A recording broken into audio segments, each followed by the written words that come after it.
I'm Reb Saw. Welcome to another Realestate.com.kh TV report. Today we're talking real estate law. We're at the Sciaroni and Associates office here in Phnom Penh, and we're speaking with senior partner here, Mr. Bretton Sciaroni. Thank you very much for having us, Bretton. It's a pleasure to be here. Welcome. Thank you. Now, Bretton was one of the first foreign lawyers to come into Cambodia, and in fact he negotiated one of the first foreign investment deals in 1993 for a $60 million brewery. Bretton's still highly active here in the law and business community. He's the chairman of the American Chamber of Commerce here and also the International Business Chamber. Bretton has a law degree from UCLA. So Bretton, you've been in Cambodia for quite some time now. What's kept you here? This has been a very dynamic place to live. The economy, you can see for yourself. The growth rate's been unbelievable. But really, there's two things that really have made a difference for me. One is the people. The Cambodian people are very nice, and it's a very welcoming environment. And number two, this is a place where you can make a difference.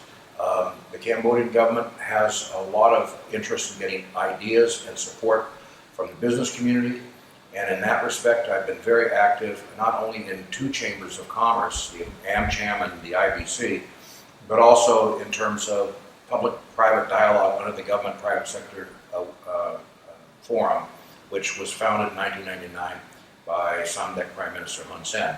It's been a great way to contribute to the growth of the nation.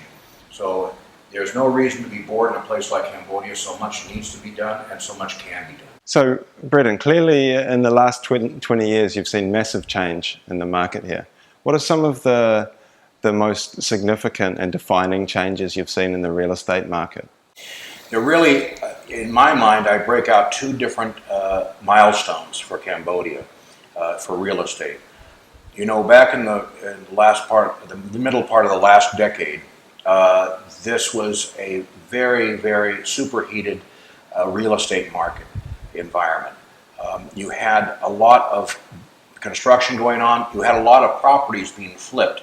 It was very intense, and it wasn't actually very healthy because it was sort of a crazy environment in those years. What happened was in 2007, 2008, the international financial crisis occurred, and that coincided with the 2008 national elections. Now, in Cambodia, traditionally, business slows down before a national election because businessmen become very cautious. In 2008, the activity in the real estate market continued pretty close to the election. It was such a feverish time for buying and selling property, and the international market was awash in equity. There was a lot of money coming from outside Cambodia, and there was a lot of money in this economy that was contributing to not only the property sales, but also construction. So what happened in 2008 was, right before the election, the volume of property sales slowed down, the construction slowed down, as is typical before an election here. Nothing unusual about that. But after the election, there was a period for the creation of the new government. By the time the new government was formed and people were ready to go back to business as usual, the international financial crisis had caught up with us, and there was no activity. For many years, there was no activity in the real estate and construction area. But I would say in the last few years, it's really picked up again. You know this from your own experience here. Again, we have a lot of activity, both in property sales, but also in terms of the construction that's going on. And once again, you're having a lot of international investment being attracted here. So you have various projects going on. The Hong Kong Land Project just had the topping out ceremony for their new Exchange Square building. And in addition, you have a Shangri-La being built at Koh Pik. You have other projects going on apace for whether it is residential real estate or in terms of shopping malls and that sort of thing. There is just a lot of activity right now. Do you think that there's any risk of a similar thing happening around the election in 2018? I would think that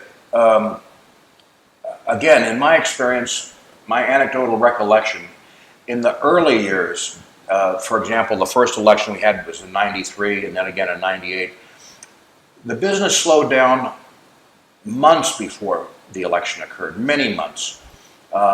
Even as much as a year, the business started slowing down.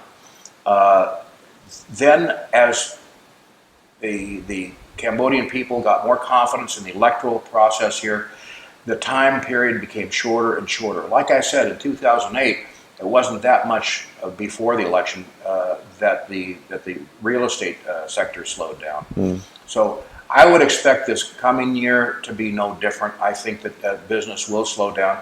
Businessmen get very cautious, very conservative before a national election, and I don't think that next year will be any different. But again, if, I refer back to my opening remarks. You look at the growth of the Cambodian economy, there's a lot going on here. I don't think we're going to slow down as much as you might think. And in fact, we have some hallmark events coming up. Next year, for example, the World Economic Forum has chosen Phnom Penh to have its annual ASEAN Summit. So you're going to have a multitude of international businessmen coming here for a 2-day conference. And for many of these businessmen, it'll be their first time ever in Cambodia. And they'll be able to see the dramatic progress that has occurred here. You know, when you talk to newcomers to Cambodia, they are always amazed because their expectations are far different than what they find. The reality of Cambodia today far exceeds their expectations. So we're going to have roll out the red carpet for the international business community next year for the World Economic Forum. One of the big wins that we had in the private sector was convincing the government that they could have a strata title law so that foreigners could own condominiums and apartments. So that was huge. There was a lot of resistance for a long time. The Cambodians are very sensitive about foreign ownership, mainly because we have two large neighbors to our east and west, and we are underpopulated by comparison. So they have been very nervous about having foreign ownership of any kind of property. It was a major conceptual breakthrough for the Cambodian government to agree to do strata title. So it's a first step towards a more robust investment environment for foreign companies. There still is a long way to go. Looking forward, we have great need for all kinds of laws. Fire safety codes, urban planning, construction codes. All of this needs to be done. We are lagging behind. What I would like to say, though, is the people at the Ministry of Land Management, Urban Planning, and Construction are aware of what needs to be done. It's a daunting task, but they know what needs to be done, and they are dialoguing with the business community on how we can get all of these things accomplished in the short term. A series of workshops for the government and for the private sector that RICS has sponsored, and this is contributing to the process forward. And we continue to work with the good people at the Ministry of Land Management. For our viewers overseas, why should foreigners seriously consider investing in real estate in Cambodia? Well, I think the first step is to come visit Cambodia. Once you come here, you see the dynamism of this economy. You understand there's great growth and there's great opportunity for growth. You know, this is a market that's only going to get better, and you have a lot of young people coming on the marketplace. So for those people who are in retail, there's going to be a great growth because there's a demand for all kinds of products, especially foreign products, which do very well here. That's why you see the shopping malls going up with a lot of high-end, but also normal goods that are coming in here. If you come here, you will see a skyline that's dotted with construction cranes. You see what's going on, and you see the tremendous growth that Phnom Penh City has had and the country as a whole has had. So I think the first step, the first step is coming here. You can go on the internet, you can Google Cambodia, and you can get a lot of information. Some of it's accurate, some of it's inaccurate. But the only way you can sift through it is by coming here and seeing for yourself. And for buyers in Cambodia, what are some of the most important things to keep in mind when you're undertaking property law transactions here? Number one, you have to start with a good contract because you don't want any wiggle room. You want it to be absolutely clear what is being bought and sold and the terms and conditions. That can preclude a lot of problems later on because if there is a dispute over what is said and the contract is ambiguous or not clear or doesn't address certain issues, then you can end up in trouble. The second thing, which is just as critical, is doing the due diligence. You know, in the period of the 80s, we did not have private ownership of property here. We had de facto ownership of property because after Pol Pot was kicked out, the Cambodian people wanted their land back. They wanted to go back and occupy the land they had occupied before the war. But under the constitution at that time, which was a communist constitution, there was no private ownership of property, although by de jure there was no private ownership, but de facto there was. As soon as the new government was installed, 88, 89, new constitution written, you had the private ownership of property come in, and then you started a proper land titling system. We've made great strides in getting a property titling program in place. But there are still a lot of issues because all of the records from the old days were destroyed. And so what has to be done is all the property titles have been recreated and still need to be recreated. Much of the country still does not have titles to the property. So you have to be very, very careful. It's not, you've got to know who you're dealing with when you buy the property. And the due diligence exercise includes going and talking to the local Sangkat or district commune chief leaders to find out if there's been any trouble with that property, any issues associated with that property. Because sometimes, if you find out there have been issues, maybe you can't find out the truth of the matter, but maybe you just don't want to buy that property because you're afraid later something's going to come up and that you weren't anticipating. So if you look for red flags in Cambodia. One last question. In terms of the future, where do you see, what do you see as the next step for the Cambodian real estate market and the market generally?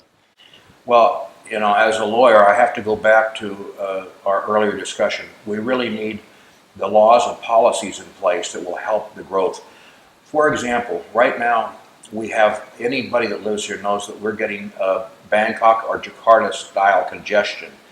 So we need proper planning so that we have enough parking for and controls on the traffic, because that can ruin a real estate environment. If you can't get to where you want to go, then there's a big issue there. So what we need to do, we need to encourage the government to continue to work towards getting the laws and policies in place. We have a new Minister of Land Management, His Excellency Chia Sapara, former governor of Phnom Penh. I'm sure he will do an excellent job in getting these issues sorted out. We need to progress the laws and the policies so that we can have sustainable growth and consistent growth. True. Okay, Bretton, thank you very much for speaking with us today. It's been a pleasure. And to all our viewers, thank you for tuning in. Stay tuned for the next edition of Realestate.com.kh TV. Thank you very much.